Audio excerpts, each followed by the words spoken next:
ទាំងនេះសុទ្ធតែជាហេតុផលដែលខ្ញុំជ្រើសយករថយន្តអគ្គិសនី Limited Methane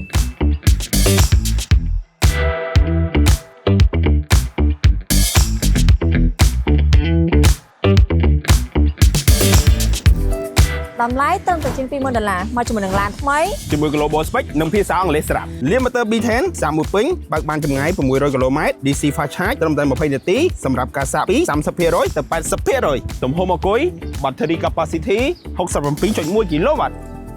ការរចនាខាងក្រៅតាក់ទាញដោយមានដៃទ្វារលឹបចង្គៀង LED បើកបិទអូតូយ៉ានកង់ទំហំ18អ៊ីង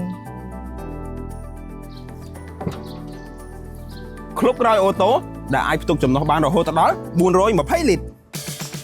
ផ្នែកខាងក្នុងធំទូលាយនិងប្រណិតដោយកៅអីបែប Comfort អេក្រង់កំសាន្តទំហំធំ 14.6 អ៊ីងអាចមើល Map TikTok និងមើល YouTube បានមានបំពាក់កាមេរ៉ា Record 360ដឺក្រេមកស្រាប់ហ្មង